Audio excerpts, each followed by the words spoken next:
Do you want more success, more growth, more results? Then it's time for the Boundless Success Accelerator from the Modern Observer Group. This isn't your average coaching program. It's where top performers come to dominate. Weekly group sessions, on-demand coaching, a community that's got your back, and a power-packed library of tools to supercharge your business and career. No more excuses, no more waiting. Get in, level up, and start building the life you've been dreaming about.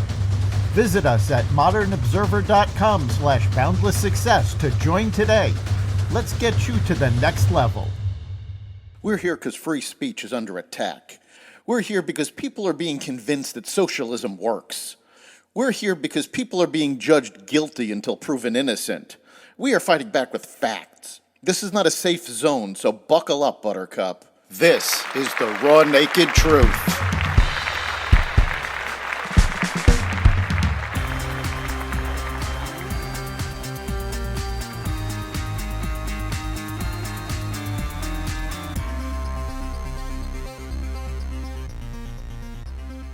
Election Day, an Iranian protest, an apartment boom, and more. Welcome to the Raw Naked Truth. I'm your host, Eric Lopkin, and here's the news you need to know. Business owners across the United States are boarding up their windows in preparation for potential post-election fallout. Before voters even headed to the polls on Tuesday, several businesses in Washington, D.C. were boarded up just a short walk from the White House. On the other side of the country, business owners in Portland, Oregon, who were hit hard by violence following the 2016 election and protests sparked by the death of George Floyd in 2020, are also preparing for potential riots. It is completely ridiculous that we have to do this, downtown Portland employee Ebony Bogger told ABC 7 News.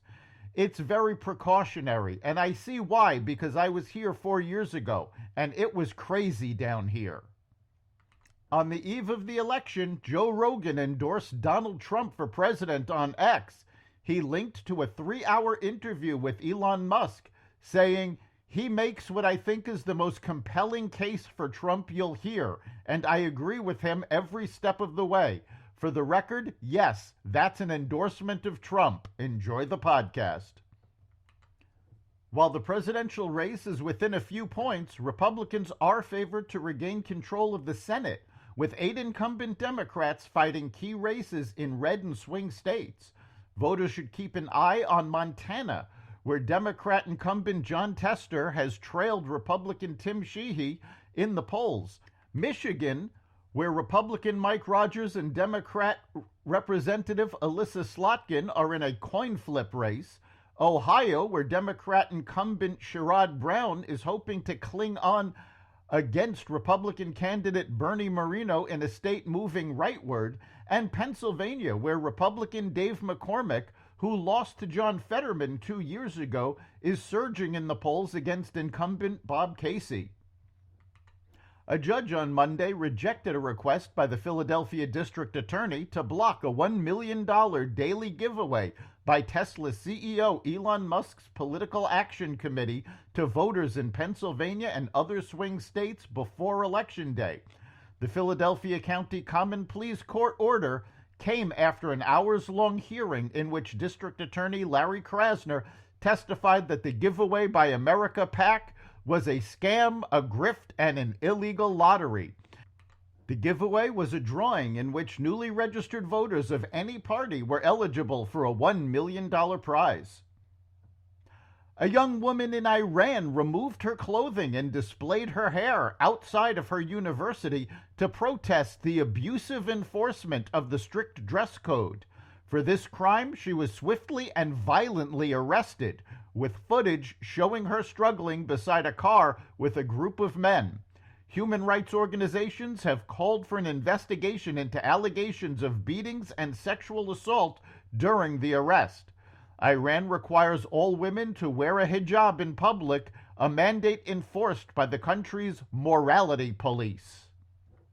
A global peace flag exhibit at the United Nations New York City headquarters features a slogan that many Israelis regard as an explicit call to wipe Israel off the map. The picture shows a map of Israel resembling a watermelon without any West Bank or Gaza partition. In the top right-hand corner is the Palestinian flag. The left side of the map contains the phrase, "From the river to the sea," and the right side contains the phrase, "Will be free." It is an obvious nod to the phrase, "From the river to the sea, Palestine will be free." The phrase is an explicit call to genocide and a call for Israel to be wiped off the map completely.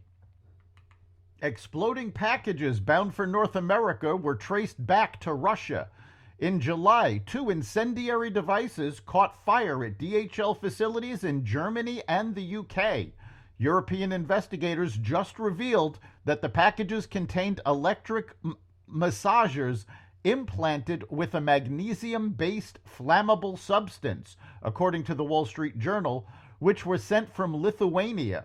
Officials say the packages were sent by a proxy for Russian spies and that they were part of a broader plot to test whether dangerous packages could infiltrate the U.S. and Canada.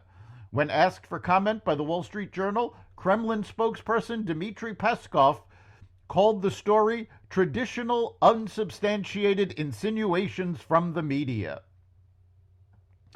Tech workers at the New York Times walked off the job yesterday, endangering the outlet's ability to send push notifications and keep apps and websites running as scores of viewers press refresh every 5 minutes during the election. The employees are protesting stalled contract negotiations and alleged unfair labor practices, according to Axios. The New York Times said it had a plan in place to ensure consistent Election Day coverage. The tech guild appealed to New York Times readers to stop playing games and accessing the newspaper's popular cooking app to avoid crossing the digital picket line.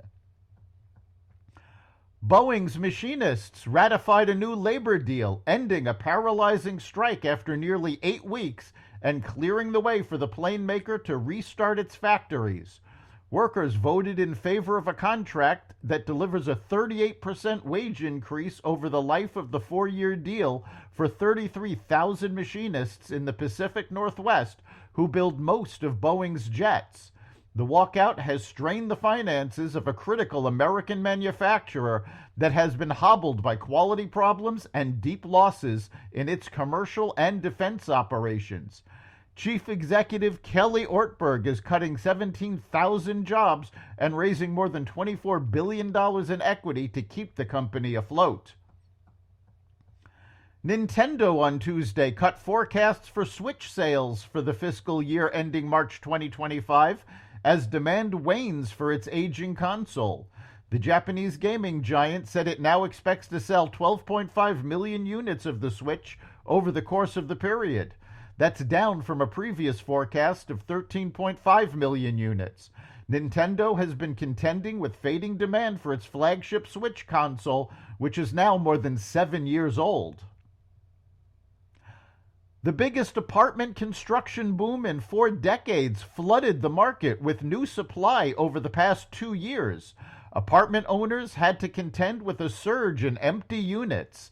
That is starting to change. The vacancy rate, or the share of apartment units that are empty, stopped rising for the first time in 3 years last quarter, as demand for apartments rose to its highest levels since 2021, according to CoStar.